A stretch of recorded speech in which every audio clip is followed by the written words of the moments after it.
Garbow. Thank you so much for being here. My name is Lily Shane, and I have the pleasure of talking with you now. So thank you for being here. Well, thanks. It's a pleasure to be here, Lily. Thank you. So what's it like to have just talked in front of a room of 3,000 Jewish teenagers?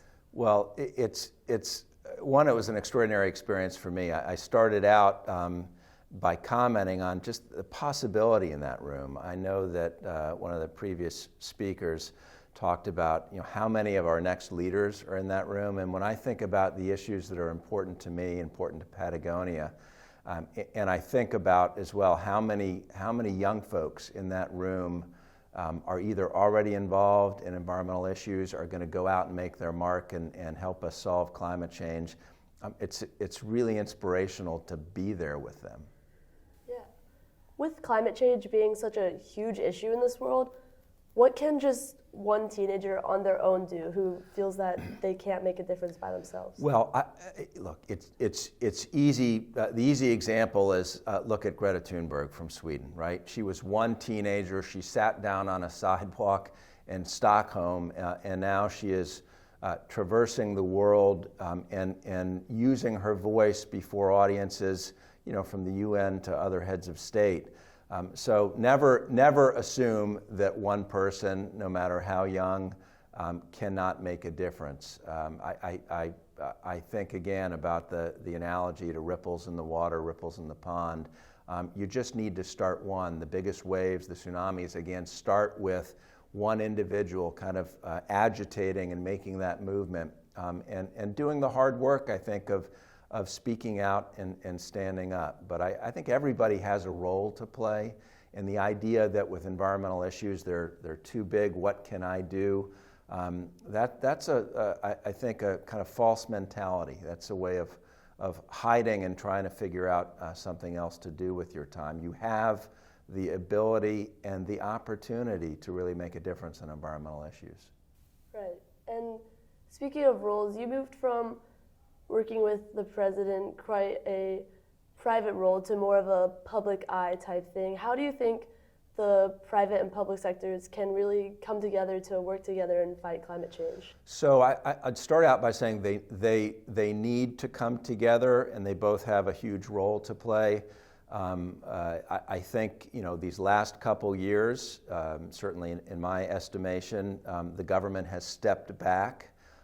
And we're worse off for it in the environmental space. I think we need to have strong environmental standards. We need to have a government under the laws that follows the science and actually kind of spurs action. But at the same time, you need to have companies and individuals kind of step up and occupy that space. And we're starting to see, I think, more and more of that.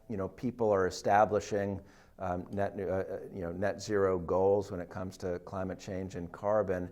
Now the trick, of course, is to convert those goals into action. It's very easy to talk about what your strategy is and where you'd like to be 10 or 30 years down the road. It's entirely different to really make those hard choices and take those steps that you need to if you're going to meet that objective. So what I'm hopeful is that we will get to a place once again where government and the private sector are working a little bit more hand in hand, playing respective roles, but pushing one another towards a cleaner environment. Your position at Patagonia is a relatively new one, or maybe for some people unheard of. Why is a position like yours at a company like Patagonia important in the world today?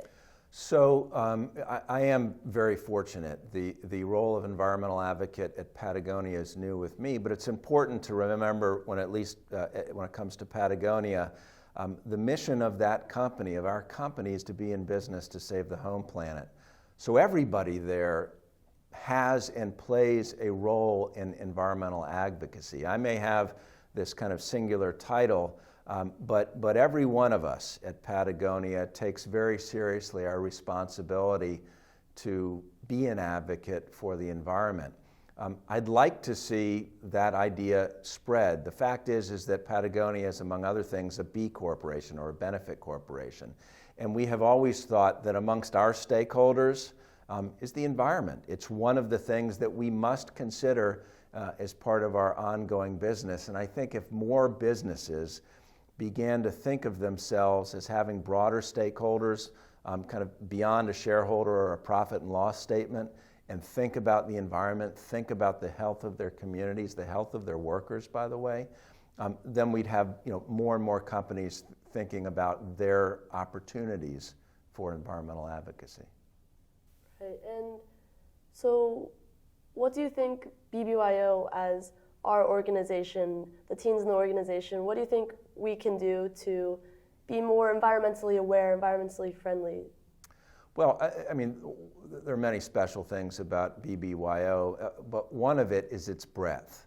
And environmental issues are not limited to the Southeast, the Northwest, the Northeast, the Southwest, whatever it is. They're all over the place. There are clean water and clean air issues in every community in this country, and in fact, in every community around the world. Climate change is, of course, a global issue, and its impacts are different in different parts of the country, but the impacts are being felt by everybody. So the idea that you've got 3,000 youth in BBYO here and many more kind of throughout the world can go out into their communities. They need to sow the seeds of environmentalism, of activism, kind of where they come from. There really ought not, in my judgment, be kind of a central place where this comes from. This is the kind of movement that needs to really sprout from many, many places, rural and urban alike. And BBYO has the capacity to really do that, to send people out into the field where they have their family and their friends and their neighbors and begin to make a difference. What is the biggest challenge you have faced in doing what you do, sharing your message? I think the biggest challenge, certainly when I think about climate change or some other environmental issues, are the entrenched but oftentimes difficult to explain views. The notion that there's somehow a significant scientific dispute going on when that's just not the case. And convincing people as well that this is not, it's not punishment to act on environmental issues. These are opportunities for us. There are tremendous economic upsides to doing all of the things that can positively impact our climate. So we shouldn't view these things as punishment or burdens. We should embrace them as opportunities. They are imperatives for us, for sure, but people shouldn't be afraid of change. This is the kind of thing I think that certainly in this country, with environmental and technological innovations, we have embraced.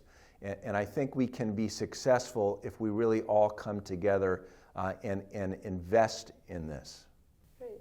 Well, thank you so much for being here and speaking with us today. It's been a great pleasure to talk with you, and I really believe in your message, and I'm so happy that you've got to share it with us. I'm delighted to both have been with you and with your friends and colleagues at BBYO. Thanks.